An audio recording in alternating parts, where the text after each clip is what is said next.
শুরুতেই জানিয়ে দিব গাজায় ফিলিস্তিনিদের নিহতের সংখ্যা ৪৪,০০০ ছাড়ালো এবং আরও থাকছে কখন গ্রেপ্তার করা হবে নেতানিয়াহুকে এবং আরও জানিয়ে দিব পরমাণু বোমা বানাতে ইউরেনিয়াম মজুদ বাড়িয়েছে ইরান এবং আরও থাকছে ইমরান খানকে ক্ষমতাচ্যুত করার পেছনে সৌদি আরবের হাত রয়েছে বলে দাবি ইমরান খানের স্ত্রী বুশরার এবং সর্বশেষ জানিয়ে দিব এবার পাম বন্ডিকে অ্যাটর্নি জেনারেল হিসেবে বেছে নিয়েছেন ডোনাল্ড ট্রাম্প।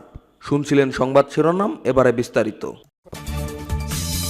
গাজা উপত্যকায় চলমান ইসরায়েলি আগ্রাসনে ফিলিস্তিনিদের নিহতের সংখ্যা ৪৪,০০০ ছাড়িয়েছে বলে জানিয়েছেন হামাস পরিচালিত গাজায় স্বাস্থ্য কর্তৃপক্ষ।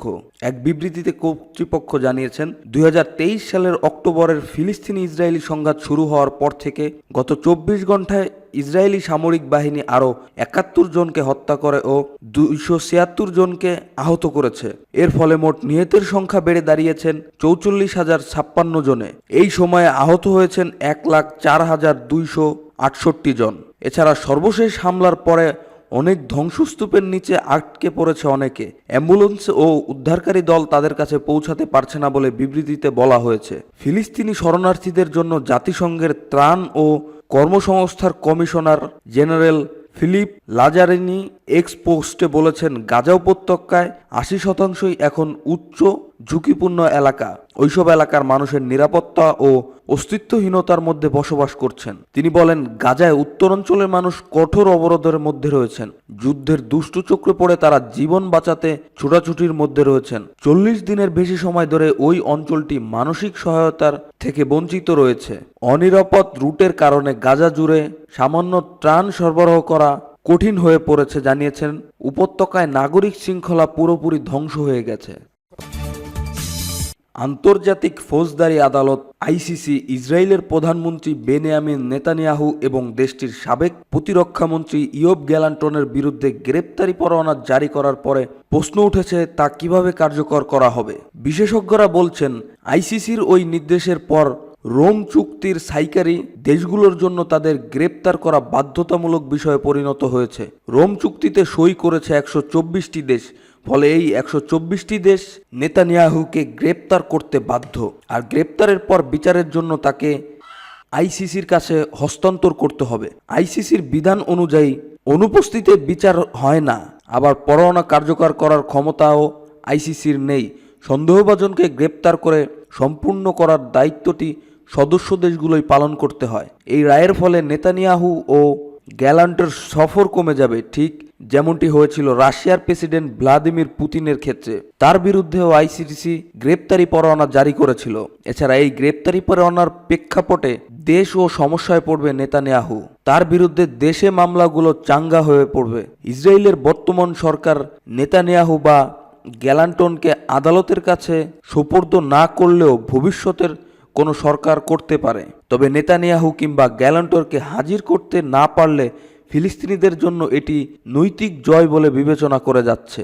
লেইডেন বিশ্ববিদ্যালয়ের আন্তর্জাতিক আইনের অধ্যাপক গুইলিয়া পিনজারুডি মিডল ইস্ট আইকে বলেন, এই দায়মুক্তির বিরুদ্ধে যুদ্ধ একটি অবিশ্বাস্য গুরুত্বপূর্ণ পদক্ষেপ। তিনি বলেন, রাষ্ট্রপক্ষগুলোর আদালতের সাথে সহযোগিতা করার বাধ্যতামূলক রয়েছে। তাদের তা করা উচিত। এটি হলো আদালতের সাথে সহযোগিতার গুরুত্বপূর্ণ সময়। রোম চুক্তিতে সাইকারী দেশগুলোর মধ্যে ফ্রান্স, যুক্তরাজ্য সহ ইউরোপীয় ইউনিয়নের সকল দেশ রয়েছে। মধ্যপ্রাচ্যে রয়েছে জর্ডান, তিউনেশিয়া ও ফিলিস্তিন। তবে যুক্তরাষ্ট্র, চীন, ভারত ও রাশিয়ার মতো গুরুত্বপূর্ণ দেশ চুক্তিতে সই করেনি। এমনকি তুরস্ক, সৌদি আরব সহ মধ্যপ্রাচ্যের বেশিরভাগ দেশ আইসিসিকে স্বীকৃতি দেয়নি। আইসিসির প্রাক বিচার চেম্বার ১ এর ঘোষণার পর বেশ কয়েকটি দেশ ঘোষণা করেছে তারা আদালতের রায় সমুন্নত রাখবে। এসব দেশের মধ্যে রয়েছে নেদারল্যান্ড, ফ্রান্স, জর্ডান, বেলজিয়াম ও আয়ারল্যান্ড। এ ব্যাপারে যুক্তরাষ্ট্র সরকারের কাছে মতামত জানার চেষ্টা করা হলে তারা কোনো মন্তব্য করতে অস্বীকৃতি জানিয়েছেন। তবে যুক্তরাষ্ট্র সরকার জানিয়েছেন তারা নেতানিয়াহুর সাথে কাজ করা অব্যাহত রাখবে।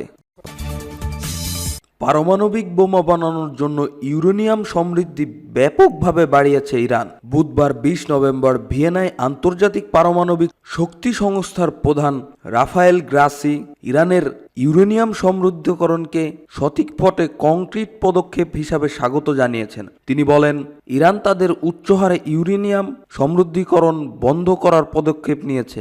আমি মনে করি এটি সঠিক পথের একটি কংক্রিট পদক্ষেপ। ইমরান খানের স্ত্রী বুশরা এক ভিডিও বার্তায় দাবি করেছেন, পিটিআই প্রতিষ্ঠাতা ইমরানকে প্রধানমন্ত্রীর পদ থেকে সরানোর পেছনে সৌদি আরবের ভূমিকা ছিল।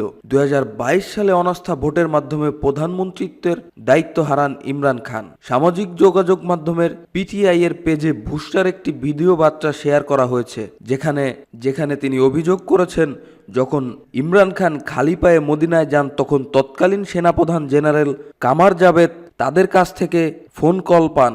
সৌদি কর্মকর্তাদের কথা উল্লেখ করে তিনি দাবি করেছেন, তারা ইমরান খানের পদক্ষেপ নিয়ে তাদের অসন্তুষ্টির কথা জানান। বুশরার দাবি, বাজওয়াকে সেই সময় জিজ্ঞাসা করা হয় যে, আপনি কাকে নিয়ে এসেছেন?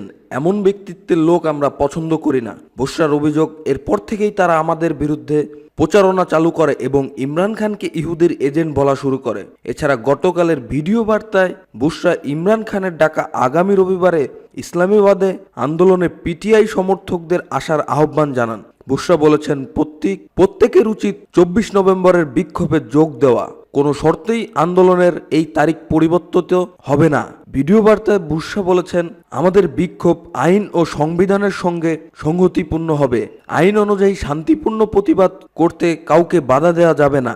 এদিকে ইমরান খানকে ক্ষমতাচ্যুত নিয়ে সৌদি আরবের বিরুদ্ধে অভিযোগ করায় বুশরা বিবিকে কড়া আলোচনা করেছেন পাকিস্তানের সরকারের কর্মকর্তারা। তারা বুশরার এমন বিবৃতিতে আত্মঘাতী হামলা হিসাবে উল্লেখ করেছেন।